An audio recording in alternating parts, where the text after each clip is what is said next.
Today, we have in the international media, there is a very common statement which is repeatedly bombarded, especially in the Western media.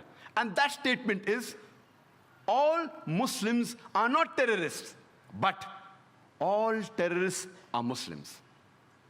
And this statement was even imported to India, especially after the 11th July, the serial train bomb blast that took place in Bombay, especially to Bombay. And we find that even in India, especially in Bombay, people kept on repeating the statement that all Muslims are not terrorists, but all terrorists are Muslims.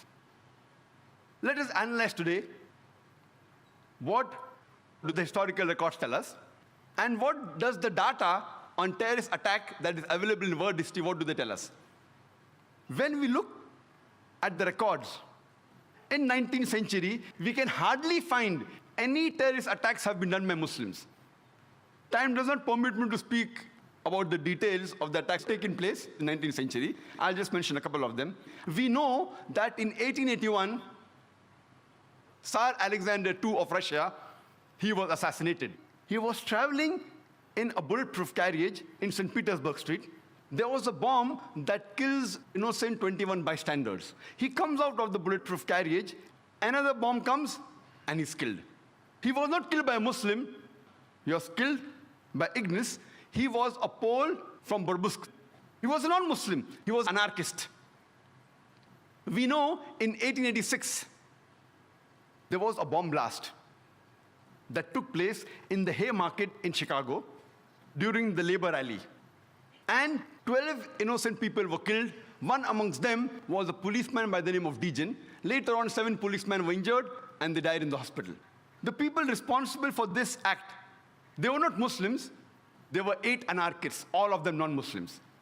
When we analyze the record of the terrorist attacks that have taken place in the 20th century, we know from the historical records that on the 6th of September, 1901, the then president of USA, William McKinley, he was assassinated by an anarchist by the name of Leon. He was shot twice by Leon. He was a non-Muslim.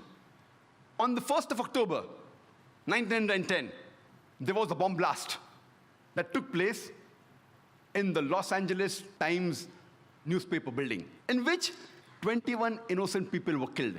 The people responsible for this bomb blast, they were 2 Christians by the name of James and Joseph. They were union leaders. They were not Muslims. We know that on the 28th of June, 1914, in Sarajevo, France, the Archduke of Austria, along with his wife, they were assassinated, which precipitated the World War I. The people responsible for this assassination, they were called the Young Bosnia. Most of them, they were Serbs. They were not Muslims. From historical record, we come to know that on the 16th of April, 1925, there was a bomb blast that took place in St. Nedelia Church in Sofia, the capital of Bulgaria, in which more than 150 innocent people were killed and more than 500 injured. It was the biggest terrorist attack that has taken place on the soil of Bulgaria. It was conducted by the Bulgarian Communist Party. They were not Muslims. We know from historical records that on the 9th of October, 1934, King Alexander I of Yugoslavia, he was assassinated by a gunman by the name of Lada Georgiev. He was a non-Muslim.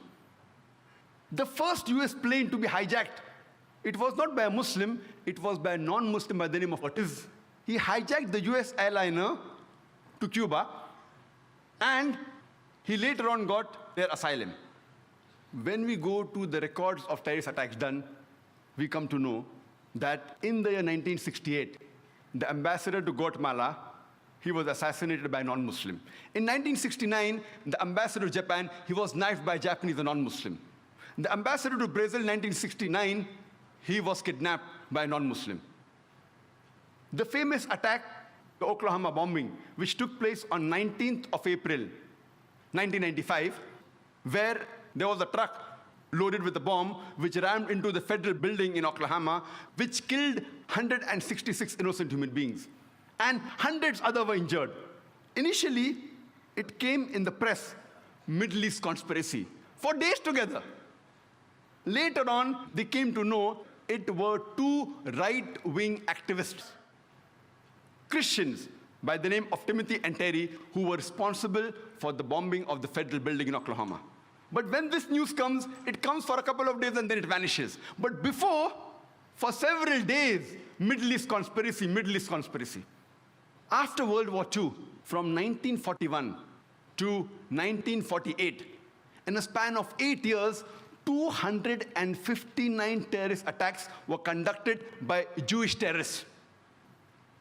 By many organizations, Ignun, Stern Gang, Haganah, and we know of the famous bombing of King David Hotel, which took place on the 22nd of July, 1946. They were conducted by Ignun, under the leadership of Menachem Begin, in which 91 innocent people were killed, out of which 28 were British, 41 were Arabs, 17 Jews, and 5 others. The Ignun group, they dressed up as Arabs to show as though Muslims did the bombing. And the person responsible was Menachem Begin. And it was the biggest terrorist attack against the history of British Mandate, in which 91 people were killed. And at that time, Menachem Begin, he was called as terrorist number 1 by the British government. Later on, after a few years, he becomes the Prime Minister of Israel. And later on, after a few years, he gets the Nobel Prize for Peace. Imagine, a person who has killed hundreds and thousands of innocent human beings becomes the Prime Minister of Israel and later on gets the Nobel Prize for Peace. And most of the groups that were fighting, like Stern Gang, Ignun, Haganah, all of these Jewish groups and the leaders like Yitzhak Rabin, Menachem Begin, Ariel Sharon, later on became prime ministers and high-holding ranks in the state of Israel. And all of them, they were fighting for a Jewish state. If you see the world map, before 1945, Israel did not exist. Israel didn't exist. These Jewish groups, they were called as terrorists by the Britishers. They fought for a Jewish state. Later on, with power, they grabbed the land and they kicked the Palestinians out. And now these same people are calling the same Palestinians who are fighting for a more just cause, for getting the land back. And they are labeled today as terrorists by the Israelis. Imagine, Hitler incinerated 6 million Jews. He kicks the Jewish community out. Why should they come to Palestine? The Palestinians, they welcome the cousins with open hands. If they should take a land, they should go back to Germany. They should go back to Europe. Imagine the Palestinians, they welcome the cousins. Imagine, suppose a visitor comes to your house. Being a stranger, you welcome him in your house. After a few days, he kicks you out of the house. And when you cry at the doorstep, I want my house back, people call you a terrorist. This is exactly what has happened today. The Palestinians, they are called as terrorists for what? They only want their land back. And so-called people, most of these powerful first world countries, they are agreeing with this unjust cause. We know that in Germany, from historical records, from 1968 to 1992, the Bader-Meinhof gang, they killed several innocent human beings. In Italy, we come to know from records about the Red Brigades, which has killed several innocent human beings. They were also responsible for kidnapping the Prime Minister of Italy, Aldo Moro. And after 55 days, they killed him. Further, when we come, a similar gang, a similar terrorist outfit, we know, was also in Japan. The Japanese Red Army. They was with this cult, Om Shirito, they were with this cult. And they tried to kill thousands of people in the Tokyo subway by the nerve gas. But unfortunately, they weren't very successful. They were only able to kill 12 people, but more than 5,700 innocent human beings, they were injured and wounded because of this nerve gas. They were Buddhists. In UK, for about 100 years, the IRA, Irish Republican Army, they are conducting attacks against UK. They are Catholics. But they are never called as Catholic terrorists, they are called as IRA. And we know they have conducted several terrorist attacks. Only in 1972, 3 bomb blasts were done. In the first one, 7 people were killed. In the second one, 11 were killed. And third one, 9 were killed. In 1974, they did 2 bomb blasts. In the Guildford pub, they killed 5 innocent people and injured 44 people. In the Birmingham pub, 21 innocent people were killed by the bomb blast and 182 were injured. Time doesn't permit me to speak about all the activities they did. I'm just mentioning a few, just at random. In 1996, they did a bomb blast in London where 2 people were killed and more than 100 were injured. Further, in 1996, a bomb blast was done in the shopping area of Manchester where 206 people were injured. In 1998, Bambridge bomb blast, where 500 pounds of bomb was loaded in a car, in which 35 innocent people were injured. In the same year, we know from records about the Omagh bomb blast, where a 500-pound of bomb was put in a car, and 29 innocent people were killed, and 330 were injured. All these records are from non-Muslim sources. They have not been written by Muslims. All from non-Muslim sources, from Amnesty report, from BBC. If you go on the internet, you can cross-check. But many a time when the number is big, there may be a difference. Like today, we know how many people killed, 296, one report says 294, one says 293, so I play it safe and say more than 290. The report, if it's a large number, may differ by few here and there. If it's a small number, it's precise. All these by non-Muslim sources. In 2001, the BBC was bought by IRA. But these people, they are not called as Catholic terrorists. Today, the UK government is more afraid of Muslim terrorists. I don't know from the records of the UK government how many confirmed Muslim terrorists have done bomb blasts in UK. Even the London bombing of 7th July, there's no confirmed report. They are suspected to be Muslims. It's not confirmed, in which more than 50 people were killed. One report says 52, one report says 56. Therefore, I said more than 50 people were killed. Even if we agree for sake of argument that they were Muslims who did the 7th July bomb blast in the year 2005, yet they come nowhere close to IRA. IRA puts these bomb blasts to shame. They have killed hundreds and thousands of people. Yet today, the UK government is more afraid. IRA is doing since more than 100 years. But because of the advice of George Bush, Tony Blair is more afraid of the Muslim terrorists rather than the problem which is there for more than 100 years. We know from historical records that in Spain and France, the terrorist organization is ETA. They have conducted 36 attacks. And in Africa, there are so many organizations, the list is exhaustive. But the one which is worth noting, and one of the most notorious, is called as the Lord's Salvation Army. It's a Christian terrorist organization. They train young children to commit terrorist attacks. When we come to Sri Lanka, we know of the LTTE, Tamil Tigers. They are supposed to be one of the most notorious, most violent of all the terrorist organizations in the world.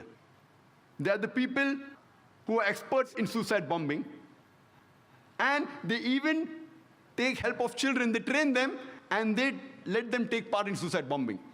Normally, people are known that the Palestinians do suicide bombing, Iraqis do suicide bombing. If you historical record, the people who have popularized suicide bombing are the LTTE, Tamil Tigers. Who are they?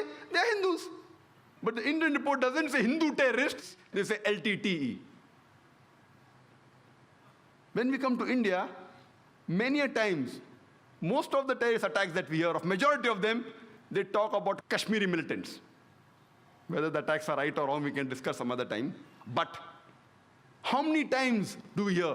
And what Justice Hosbir Suresh said, he named many of the terrorist attacks taking place in India. I wonder how many of the people in the audience have heard of them in the newspapers. How many? Those people who are involved, like honorable people like Justice Hosbir Suresh, and those in the field, are aware of it.